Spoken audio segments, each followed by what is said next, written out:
Hello, c'est Magali.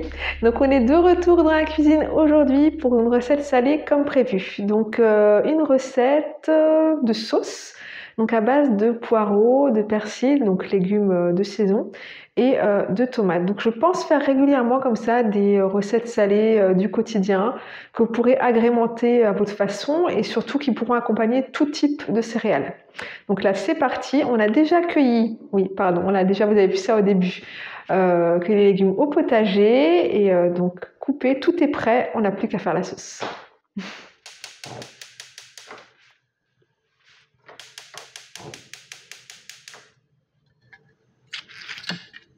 Donc on va commencer par mettre un petit peu d'huile d'olive.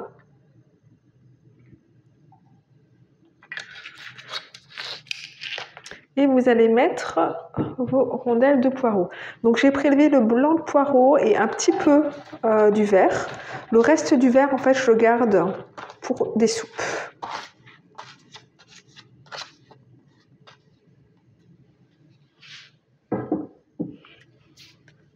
Donc vous pouvez déjà saler.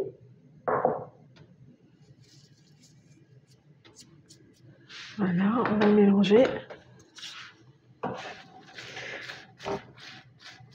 Et donc vous laissez revenir vos poireaux tranquillement, je dirais jusqu'à caramélisation, hein. Donc il faut qu'ils soient légèrement caramélisés, ça donne un excellent goût à la sauce.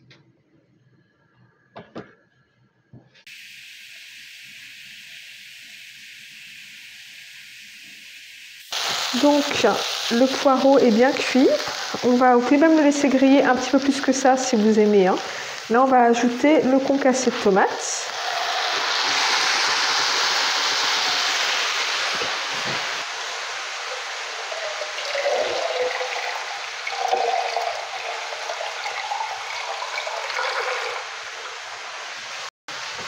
Et de l'eau.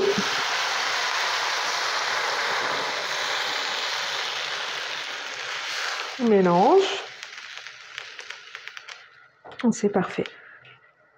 Donc j'ai pas mesuré l'eau, mais c'est à peu près la moitié de la boîte, l'équivalent de la moitié de la boîte de tomates. Donc à ce stade, je vais ajouter tout ce qui est épices. Donc moi j'aime bien mettre du paprika, du cumin,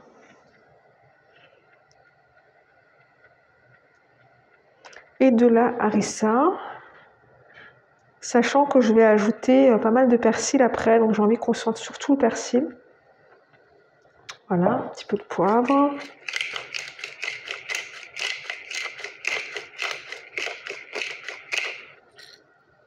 et du sel. Et on va laisser mijoter.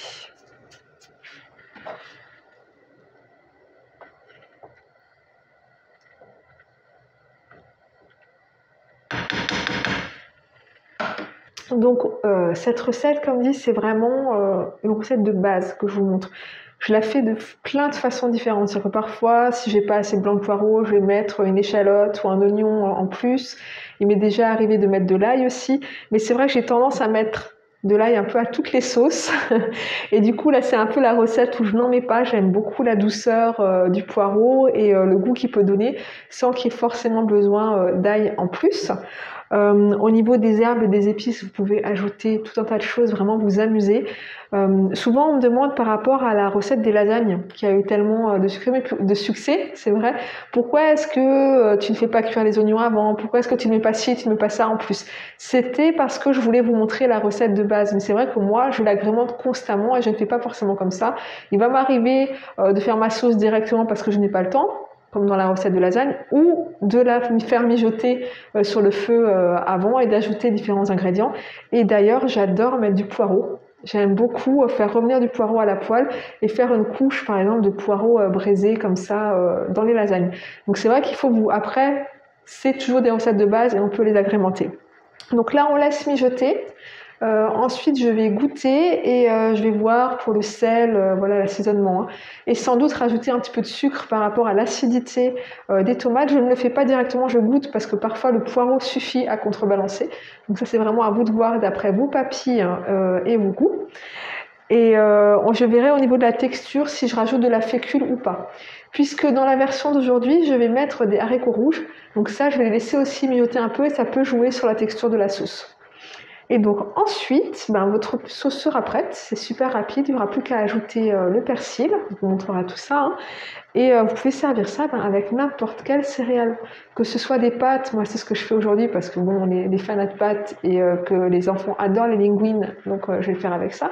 Et vous pouvez servir ça avec du riz, avec du sarrasin, avec de l'épeautre, avec ce que vous aimez faire comme céréales.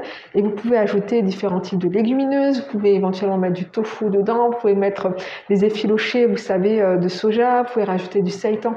Vraiment, c'est une recette de base, je répète. Donc voilà, là je finis la recette, on vous montre ce que ça donne. Et du coup, je vous dis déjà à la semaine prochaine, même si j'ai un petit peu parlé peut-être pendant la recette. Comme ça, c'est fait, parce qu'on est face caméra, on ne peut pas toujours s'organiser de la même manière pour filmer. Et la semaine prochaine, ce sera un vlog. Donc j'espère qu'il vous plaira, que ce nouveau style de vidéo vous plaira. Voilà, on continue.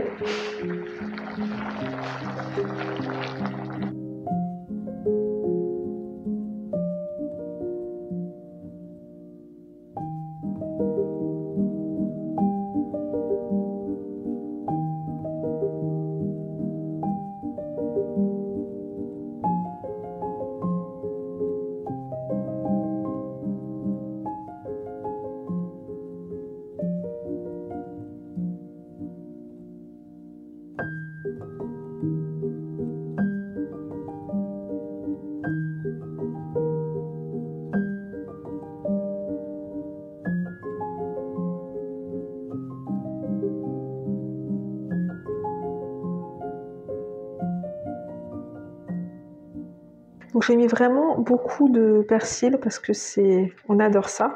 Donc ça c'est pareil, hein. Ça peut être 2 ou 3 brins, comme ça peut être un bouquet. Ça peut être plus ou moins haché. Moi, les gros morceaux ne me dérangent pas.